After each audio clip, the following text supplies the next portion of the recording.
บรรดาทานสิเกียรติเข้าสู่รายการเที่ยงไม่เอามานี่คือเปิดโอกาสของน้องสาวที่ยังโสดนั้นได้ต้นหาฮักแท้ได้ในที่นี้เนาะแม่เล่าเนาะผู้ใดที่ว่ายังโสดเนาะอยากได้ลูกไผ่ลูกเคยเนาะที่ว่าไปเฮ็ดทายเฮ็ดหน้าใส่โพสเมสามารถสมัครเข้ามาได้หาพวกเขาในเนาะที่นี่เนาะรายการเที่ยงไม่เอาบ้านนะยาวมาแล้ว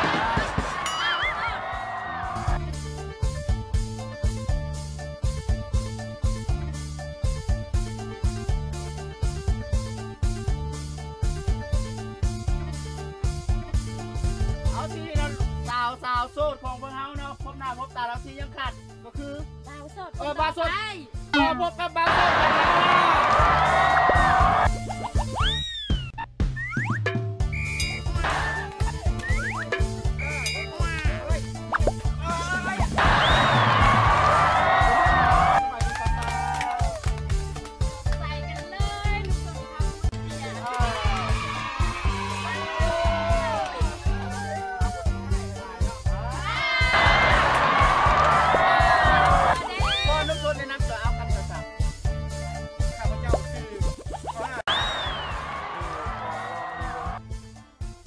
บ่ค่อย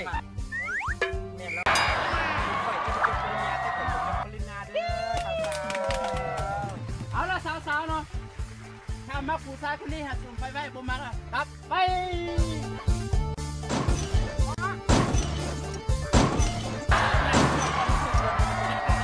ไป2คน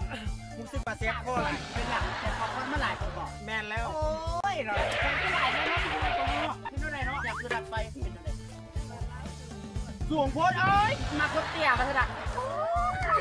เอาเป็นจังไดสามหวยคือดับไฟบ่พอใจน้ำลุงคนนี้บ่ไหนโอ้มาคนกี่ไร่วะก็มาทางพิธีกรเขาทานแล้วแหละเนาะเขาเป็นยังเนาะคือครอบใจที่ดับด้วยครับครอบใจแต่แกเราออกมาเคยรู้สึกว่ายังไงนี่เป็นลูกเคยซอยไทยนาซอยพอฉันบอกโอ้เคยคุณโสดของพวกเราอยู่เนาะวันนี้เรามาทำความรู้จักเพิ่มเติมกับหนุ่มโสดของพวกเราเนาะ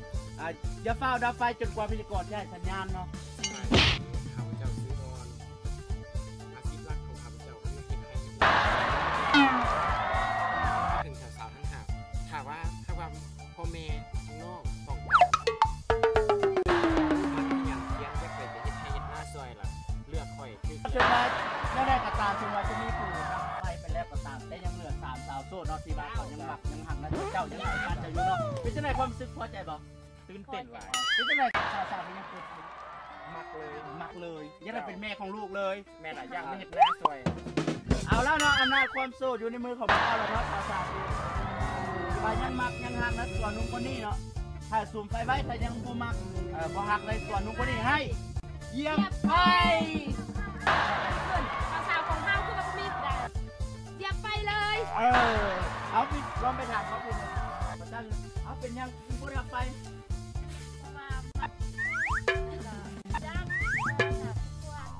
น้ำนุ่มคนนี้บ่โอ้ยอยากได้อ้ายไปช่วยน้ำคอนอกบ่นุ่มคนนี้อย่าบอกค่ะเลยว่าถ่ายหน้ากับเก่งเนาะดำน้ำเก่งแต่ดำนอนสวยเก่งโอ้ดำน้ำนูนนะลูกคือสุดดีเนาะยังให้โอกาสกับนุ่มคนนี้เนาะแต่แรกเห็นกับดูเลยว่าใส่เลยแม่เลยแม่โอ้ยความหนาวเลยเว้ย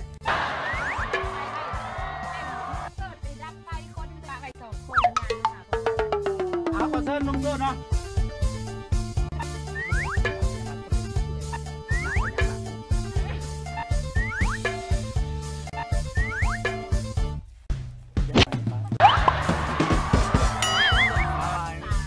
2 คนสุดท้ายเนาะตามอนแล้วก็สาวแปงเนาะสาวแปงนี่เป็นอาชีพ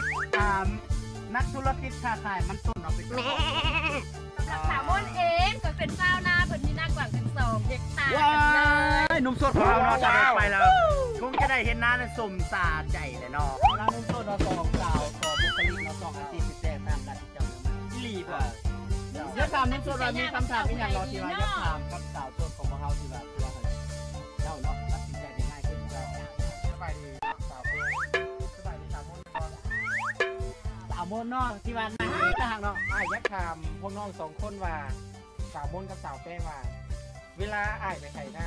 น้องเวลาเฮ็ดเบียกไปไถนาแล้วพวกน้องจะเฮ็ดหยังน้ำอ้ายแดง โอ้เป็นคำถามที่ว่าเอาจะเราเรียกสาวแก้วมาพูดในครับชิ้นในการตอบคำถามของทุกคน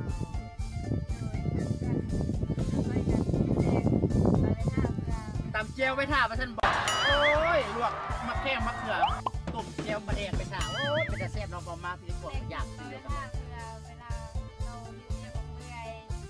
กินข้าวที่ไหนไม่แห้งมันบอก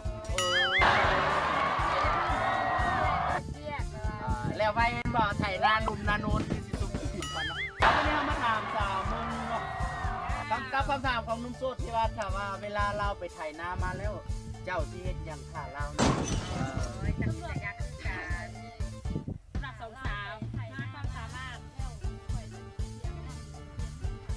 โอ้เวลาตากแดดทนๆอยากกินน้ำมาแล้วเอาน้ำเย็นอยู่หับหายเมื่อยปั๊บมาทันบ่หักไปนึงหักกินคือมาหักกินเลยพ่อแม่นะพักไปนึง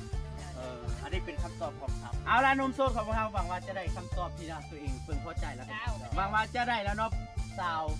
โซดที่ว่าถึงสเปคตัวเองที่แบบขึ้นไว้ในใจเนาะเอาวันนี้เขาจะให้โอกาสนุ่มโซดของเราเนาะกลับไปดับไฟเนาะสาวโซด เปิดไฟไว้ หนึ่งดวงแล้วก็พาอีกคน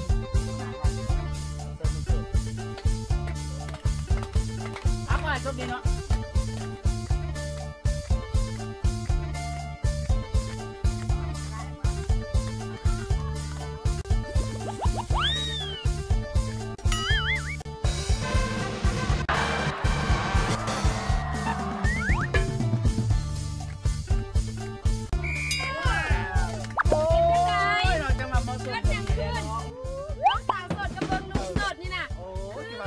ปัดกิ่งทองใบยงเนาะ